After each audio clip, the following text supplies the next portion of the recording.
Ever wonder what it really takes to build a billion-dollar company? Like, not just dream about it, but actually do it. Yeah, to build one of those legendary unicorn startups, the ones that come out of nowhere and totally reshape their industries. Right. Today's deep dive, we're going inside that world. We're going to break down the journey of one of those companies and the insights of its founder, Christopher Klaus. Of Internet Security Systems, ISS. Exactly. ISS. And this isn't just a history lesson, okay? You're going to learn what makes a unicorn, what makes them tick. Why some markets seem to just breed unicorns. Exactly. And how all this applies to you, even if you're not, like, launching a tech giant tomorrow, right? Right. Our guide for all this is, well, Klaus himself, or at least his Unicorn Founders 2.1 presentation. Which is awesome, by the way. He goes from high school coder to this security titan. It's pretty wild. Wait, he started ISS as a high school project. Yeah, you heard that right. High school. So you're saying my coding project could become a billion-dollar company? Hey, you never know, right? But that's what's so cool about this story.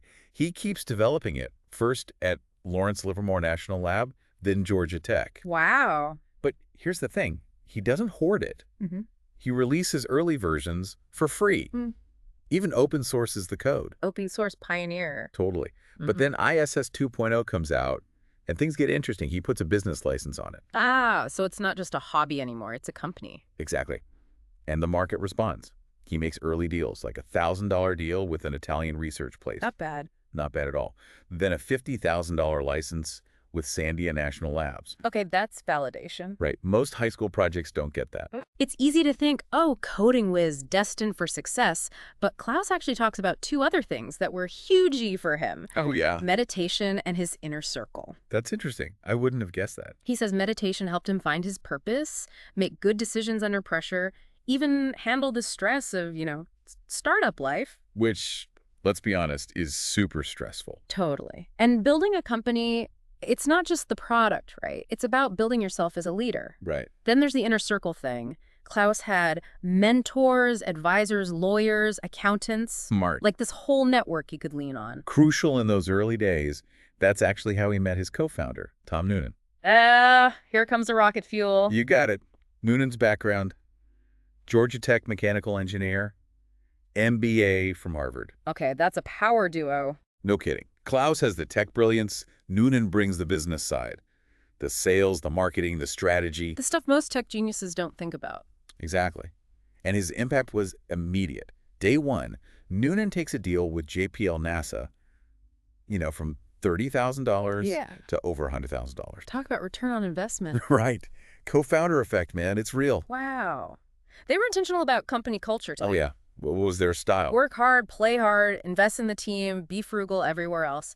But their big goal, ISS had to be #1 in security, the most trusted name, period. So that ambition is key. They weren't aiming small. They had a mission that just fueled their growth. And it's cool how that focus on, dominating the market, it actually LED to them going public, almost like a side effect. Right. It wasn't their main goal. It was a result of their success. So we're seeing a pattern here. Two co-founders, skills that balance each other, a huge market. And this drive to own that market. Like that's the unicorn DNA, at least according to Klaus. Seems like it. And how ISS got the unicorn status, it's a masterclass in how that actually happens. So first full year, 1994, they go global immediately. Downloads, revenue, touring in from everywhere. Wow, that's huge. They get those early deals with the Department of Energy sites, Sandia, Livermore. Proof that their big market idea was right. They were onto something big. No kidding. And that's when things really take off, the fundraising, the expansion.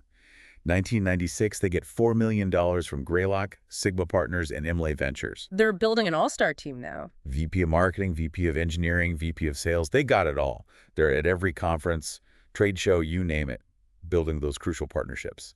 And going global like they talked about. Oh, big time. They open a European HQ in Brussels. Then, just a year later, bam, another $6 million. This time it's Kleiner Perkins and AT&T. Imagine having those names behind your company. Right. It's insane. But they don't stop there.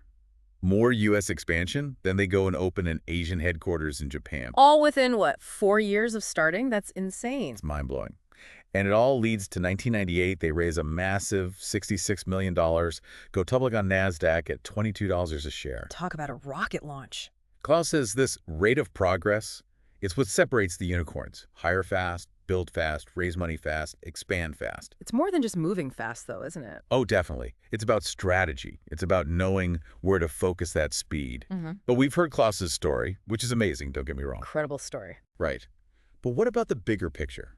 Like, what really makes a unicorn? Is there more to it than just one company's journey?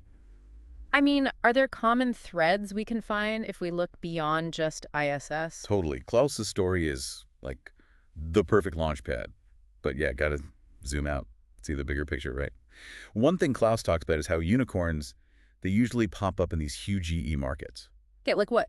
Give me some examples. Think AI, SaaS, fintech, cybersecurity, obviously. Yeah. Consumer goods, health tech, clean tech, that's the kind of stuff. So it's not just about chasing the latest trend, it's about... It's about solving big problems, problems that affect like a ton of people all over the world, problems that need a billion-dollar solution. Makes sense. And it seems like tech is at the heart of most of these unicorns, right?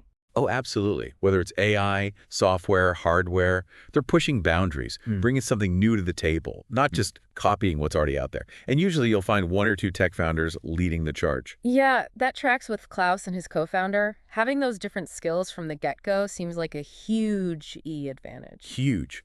The data backs it up, too. We're talking 39% of unicorn startups, they've got two co-founders. Versus? Solo founders. Only 15% reach unicorn status. So you're saying if I'm serious about this whole unicorn thing, I need to find a partner in crime. At least consider it. And hey, if you can find that co-founder from your college days, even better. Clearly. Yeah, 36% of unicorn founders with two or more founders, they went to the same university. It's kind of wild. Like those late night study sessions actually led to something big. That's a kind of a cool thought. But what about what they actually studied? Any patterns there? Good question. Turns out the most common majors are computer science 22%, engineering 21%, and then economics at 7%. So a good chunk had a background in like analytical thinking, problem solving. Exactly. Building a company, it's not just about passion. It's about having the skills to tackle complex problems, to think strategically. And computer science majors, they've got 8 times the odds of becoming unicorn founders compared to the average person. Wow, 8 times. Engineering grads, 3.3 times. Math, 5.6 times the odds. It's significant. That's wild. But I'm sure there are tons of successful founders who didn't major in those things, right? Totally. This isn't about saying, go major in computer science, you're guaranteed a billion-dollar company. It's more about highlighting a trend. It's about the skills, not just a piece of paper. Exactly. Right. Passion, grit, adaptability. Those matter more than your major. Okay, so we've talked about Klaus's approach to scaling ISS, building a team, raising money, expanding their platform, going global, all at an incredible speed. And that's key. Unicorns, they don't just grow, they explode. Yeah. And that takes a multi-pronged approach. It's not enough to just have a great product. Right. You need the infrastructure, the people, the reach. You got it. And it's got to be in sync, all working together. Look at how ISS evolved alongside cybersecurity itself. They started with software, then boom, professional services, hardware, even managed security services. That's basically SaaS before SaaS was a thing. They were ahead of the curve. They were adaptable. And that's what separates the winners from the, well, not winners. Being able to adjust, to pivot, to see what's coming next. That's huge GE. It's like they were surfing a wave, but they were also shaping the wave at the same time. Love that analogy. Mm-hmm. And they were intentional about culture, too. Klaus talked about their work hard, play hard philosophy. Invest in the team, but watch those expenses elsewhere. Makes sense. A happy team is a productive team. Right. But also, think about it, when you're trying to grow that fast, you need to attract top talent. And top talent wants to work with other top talent. Bingo.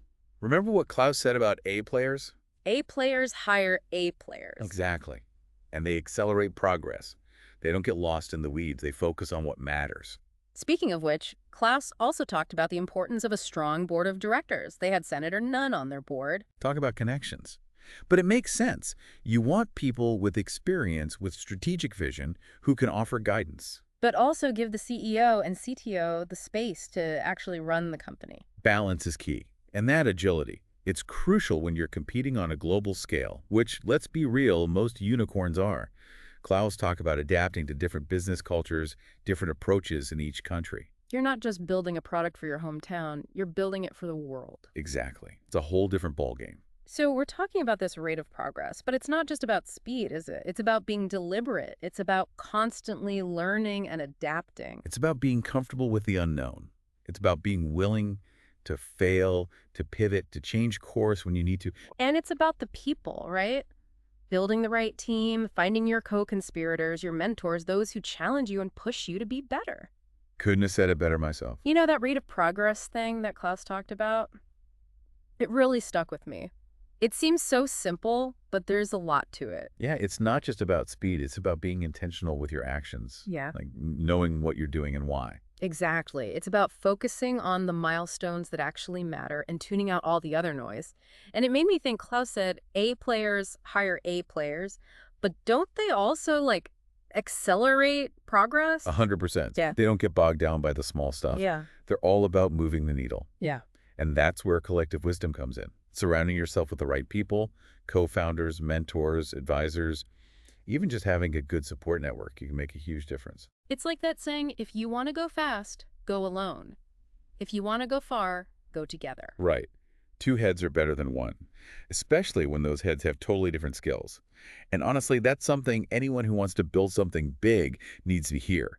Whether it's a unicorn or just something you're passionate about, it's rarely a solo journey. It takes a village, or at least a really solid team. Exactly. So how do we actually use these unicorn insights in our own lives? Yeah, it's cool to think about billion-dollar companies, but this is about more than that, right? It's about personal projects, career goals. It's about making the most of your time, whatever you're doing. So how do we hack our own rate of progress? It starts with knowing what you want. Like, what's that big, crazy goal you have? What kind of impact do you want to make? Once you have that vision, you can break it down into smaller steps. Figure out those milestones you need to hit. What can you do right now to move closer to that goal? Right. Maybe it's learning a new skill, making a connection, finding a mentor, or just committing to a routine that keeps you focused and moving forward. And don't be afraid to take risks, to experiment, to maybe even fail a few times along the way.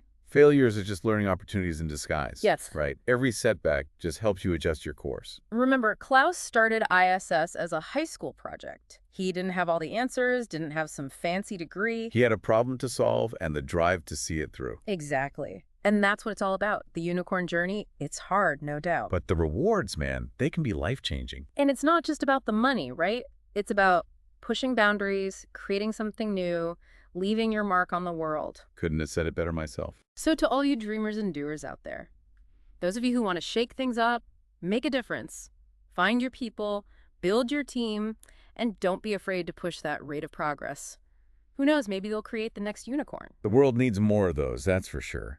More vision, more passion, more people who want to change the game. That's it for this deep dive into the world of unicorn startups. Hope you learned a thing or two. And that you're feeling inspired to chase those big, audacious goals. Until next time, keep learning, keep growing, and we'll see you on the next deep dive.